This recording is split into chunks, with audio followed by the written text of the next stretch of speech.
आमचे शिक्षक आमच्यासाठी प्रत्यक्ष देवतुल्य व्यक्ती आहेत आणि त्यांच्या प्रती आमच्या मनातल्या भावना व्यक्त करायचा, त्यांना धन्यवाद द्यायचा दिवस म्हणजे 5 सप्टेंबर. चिखलाच्या गोळ्याला आकार द्यावा लागतो, सोन्याला सुद्धा भट्टीत तापावं लागतं, दगडापासून जर मूर्ती घडवायची असेल तर त्याला सुद्धा टाकेचे गाव सोसावे लागतात. आणि तसंच जर मनुष्य नावाच्या प्राण्याला सुसंस्कारी माणूस घडवायचा असेल ना, बनवायचा असेल ना, तर त्यासाठी शिक्षण आणि शिक्षक दोन्ही गरजेचे असतात, तेव्हाच सुसंस्कारी माणूस तयार होतो.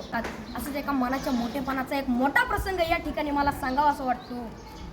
एकदा डॉक्टर बाबासाहेब आंबेडकर इंग्लंडवरून भारतात येत होते. ही बातमी त्यांच्या कार्यकर्त्यांना, त्यांच्या आयोजकांना समजली. त्यांचे कार्यकर्ते बाबासाहेबांच्या विमानाची वाट बघत विमानतळावरती थांबले. बाबासाहेबांचं विमान 2-3 तास लेट होणार होतं, पण तरी सुद्धा त्यांचे कार्यकर्ते त्यांच्या स्वागतासाठी त्यांची विमानतळावर 2-3 तास वाट बघत थांबले आणि 2-3 तासानं बाबासाहेबांचं विमान विमानतळावरती लँड झालं. बाबासाहेब खाली उतरले. बाबासाहेबांचे सर्व कार्यकर्ते बाबासाहेबांच्या दिशेने पळत सुटले. ढोल ताशे वाजू लागले. बाबासाहेबांच्या घोषणांनी आकाश दुमदुमून गेलं. बाबासाहेब आप आगे बढ़ो, हम तुम्हारे साथ है, बाबासाहेबांचा विजय असो अशा घोषणा देत होते. कोण बाबासाहेबांच्या पायात पडत होतं तर कोण त्यांना हार घालत होतं. बाबासाहेबांची नजर समोर गेली तर समोर बसलेला एक म्हातारा माणूस मात्र बाबासाहेबांचा हा कौतुक सोहळा अतिशय प्रेमाने पाहत होता.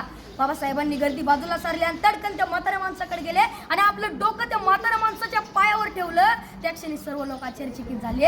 एवढे मोठे प्रखंड पंडित डॉक्टर बाबासाहेब आंबेडकर या म्हाताऱ्या माणसाच्या पाया का पडताय. त्या क्षणी बाबासाहेब म्हणाले, हेच ते केळुस्कर गुरुजी ज्यांनी मला माझ्या लहानपणी शिकवलं. गुरुजींना लहानपणीचा भेंबडा आठवायला लागला. मळलेली कपडे, फाटलेली दप्तर, फुटलेली पाटी आणि एवढं ते पोर वर्गाच्या बाहेर बसून वर्गात शिक्षकांनी शिकवलेला शिक्षणाचा एक कण एखाद्या चातक पक्षाप्रमाणे वेचत होतं. वर्गाच्या बाहेर बसून शिकला होता. त्याच्याकडे पाहून ब्राह्मण मास्तर हसला होता, कारण त्याला माझ्या भीमामध्ये उद्याचा ज्ञान सूर्य दिसला होता.